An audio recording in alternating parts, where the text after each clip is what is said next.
Vous avez probablement déjà entendu dire que l'intelligence artificielle, c'est juste qu'un hype, puis qu'en ce moment, c'est juste trending, puis que ça va passer son buzz, puis que ça va être normalisé. Eh bien, si je vous dis que les entreprises qui ne s'adaptent pas à cette nouvelle technologie vont vivre le même sort qu'ils ont vécu avec l'arrivée de l'Internet. Donc, pourquoi je pense que l'intelligence artificielle va vraiment tout changer et comment ne pas rester derrière. Donc, pour mieux comprendre ça, il faut savoir qu'est-ce qui s'est passé avec Internet dans le temps. Donc, si je me souviens bien, Internet est arrivé comme dans les années 1995, quelque chose comme ça. Puis, en fin de 1998, il y avait environ 78% des entreprises qui utilisaient Internet. Donc, soit des boîtes courriel email ou une page web pour vraiment présenter leur entreprise. Puis, dans ce 78%-là, il y avait 29% qui étaient dans l'e-commerce. Les 22% qui ne sont pas adaptés avec l'arrivée d'Internet, donc, vous le savez autant que moi, ils ont tous fait faillite. Donc, voici des exemples, comme Blockbuster, qui a refusé d'acheter Netflix pour 50 millions en 2000, puis que maintenant Netflix vaut 200 milliards de dollars, puis qu'ils ont refusé d'investir dans le streaming, en 2010, ils ont fait faillite. D'accord? Radio Shack, même chose, ils ont refusé de vendre en ligne. Donc, ils ont juste continué d'investir dans des magasins physiques parce que c'est ce qui marchait à l'époque, puis que ce qui a fait en sorte qu'ils ont fait faillite en 2015. Toys R Us qui a refusé de développer un site e-commerce solide, donc Amazon qui est devenu dans le fond leur principal concurrent puis qui a pris toute la part du marché. Donc fait eux aussi également en 2017. Puis on peut voir que comme Amazon, Netflix, ils ont vraiment bien performé en ligne. Puis au début, je peux comprendre que c'est une nouvelle technologie, puis que on peut être un peu sceptique. Vu que c'est nouveau, puis qu'on a l'impression que personne n'utilise ça, puis qu'on est un peu de la vieille école. Mais il faut comprendre que il faut le voir d'une autre perspective, une nouvelle technologie, comment ça peut bénéficier nos entreprises. Oui, ça peut être comme un investissement, sauf que quand tu y penses, c'est juste un no-brainer. Quand tu es en ligne ou sur Internet, tu peux te permettre de te connecter avec tout le monde dans le monde. Faut juste savoir comme la vision de qu'est-ce que ça peut en devenir. Puis je pense que eux, ils ont vraiment profité de cette opportunité-là. Puis que c'est pour ça qu'aujourd'hui, c'est des grosses entreprises qui valent des milliards de dollars. Là. Donc, tu sais, il y a pas juste moi aussi qui pense que l'intelligence artificielle, c'est la même chose que l'Internet. Tu sais, il y a aussi des experts qui disent que l'intelligence artificielle est à 2025 ce que l'Internet était en 1997. Un autre qui dit les entreprises qui n'intègrent pas l'IA maintenant seront aussi déconnectées que celles qui n'ont pas adopté Internet dans les années 2000. Donc, il y a pas juste moi qui le dis, il y a plein d'autres qui le pensent. Puis vous aussi, vous le savez que l'intelligence artificielle va venir jouer un rôle, mais vous savez pas exactement comment vous prendre. Puis je vais vous en parler un peu plus vers la fin, là. Puis comment l'adopter dans le fond dans les entreprises. Spécialement dans les PME, les petites entreprises, comment tout le monde peut en bénéficier. Donc, l'adoption globale d'IA, d'accord? 78% des organisations dans le monde utilisent l'IA dans au moins une fonction métier en 2024. Donc, le chiffre a l'air gros, mais vous allez comprendre pourquoi. Puis, dans le fond, cette fonction-là d'IA, ça fait, dans le fond, 10 ans qu'il est utilisé, là. C'est tout ce qui est l'analyse de données puis la prédiction. Donc, je vous donne un exemple. Facebook, quand vous allez sur Facebook, vous likez des posts, vous regardez des vidéos.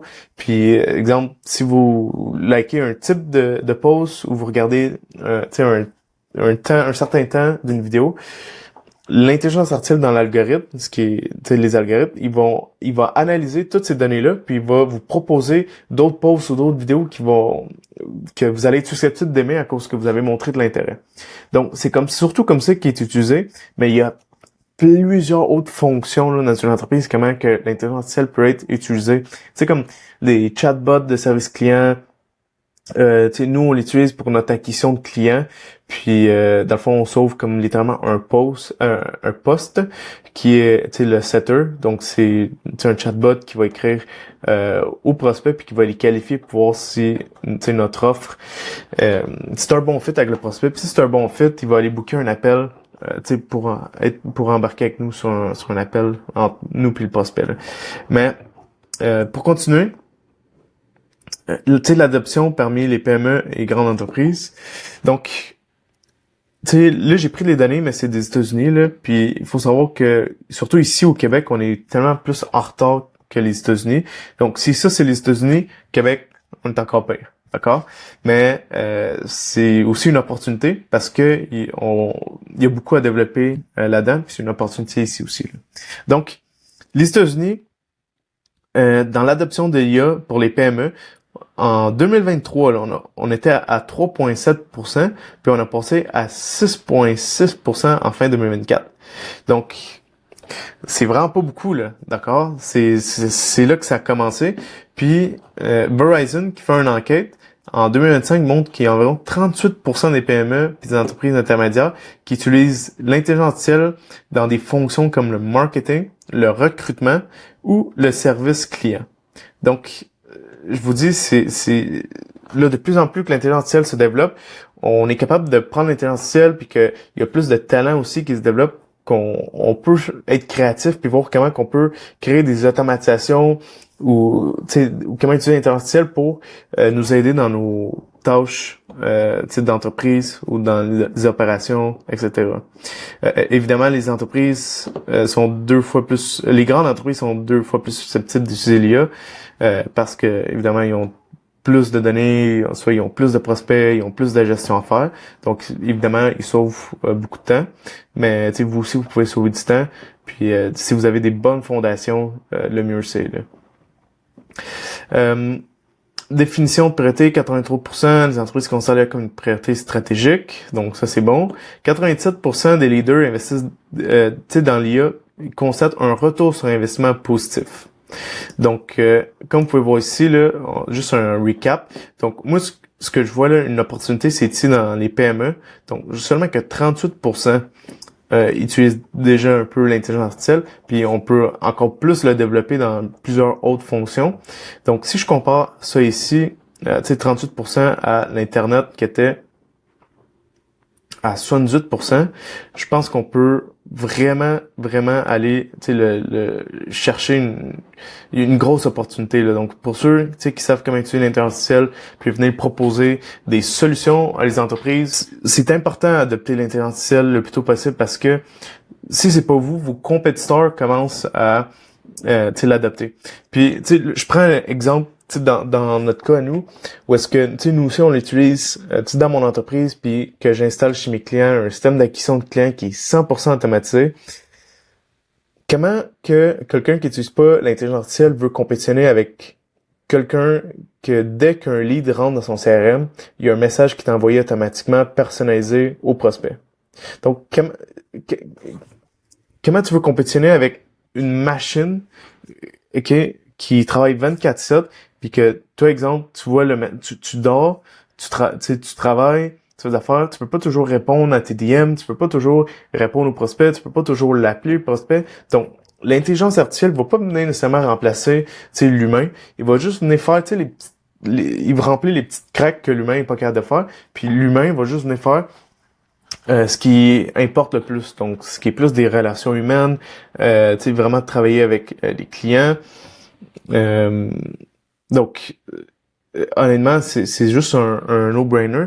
Puis, il y a une grosse opportunité aussi pour ceux qui veulent apprendre à faire des automatisations, comment se lancer en IA, puis vraiment trouver des solutions sur comment implanter chez les entreprises. Tu sais, comme j'ai un exemple, je suis en train en ce moment de développer une automatisation avec l'intelligence artificielle pour mes clients, dans le fond, je vais push bientôt. C'est que quand on fait des publicités, des fois on peut télécharger les rapports à la fin du mois, puis on a toutes les statistiques de toutes les publicités qu'on a mis en ligne, puis ce rapport-là, on le passe après dans une automatisation qui passe à travers un agent IA.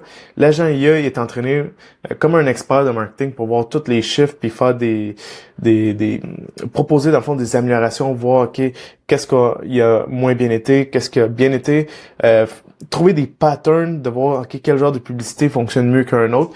Donc, dès qu'un rapport sort puis qu'il passe par l'intelligence artificielle, l'intelligence artificielle nous redonne comme un rapport qui dit OK, qu'est-ce qui a bien marché ce mois-ci, qu'est-ce qu'on devrait plus viser pour le mois prochain, puis il nous donne tous des trucs pour pouvoir s'améliorer puis être plus efficace dans nos publicités là.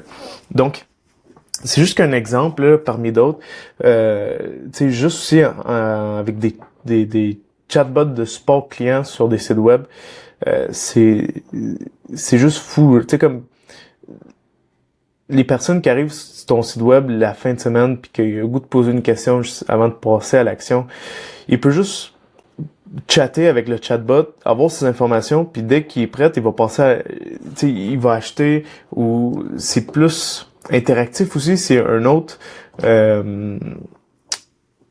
c'est juste une autre façon. Donc, tu sais, si vous voyez pas, tu sais, qui veut vraiment envoyer un email puis attendre, exemple, toute la fin de semaine avant de recevoir une réponse, puis des fois, vous répondez même pas le lundi, vous le voyez mardi, puis, tu sais, vous le répondez le mercredi. Tu sais, c'est comme, avec un chatbot, c'est instantané, il y a sa réponse, puis boum, vous faites une vente la fin de semaine. Donc, je le vois vraiment comme ça. Si vous avez aimé, exemple, cette vidéo-là, puis que ça vous a ouvert les yeux, j'espère que vous voyez une nouvelle perspective là, de comment que l'intelligence artificielle peut venir s'adapter à votre entreprise. Puis, si vous voulez en savoir un peu plus, n'hésitez pas de vous abonner à ma chaîne parce que je vais faire d'autres vidéos où je vais vous montrer aussi des styles d'automatisation qui pourraient vous bénéficier, comment que vous pouvez automatiser votre entreprise, puis juste des trucs. Je vais essayer de partager le plus de valeur possible. Donc, si c'est pas déjà fait, abonnez-vous, puis on va rester quand même en contact, puis je vais essayer de vous aider le plus possible dans cette nouvelle révolution. Donc, on se voit à une prochaine vidéo. Ciao!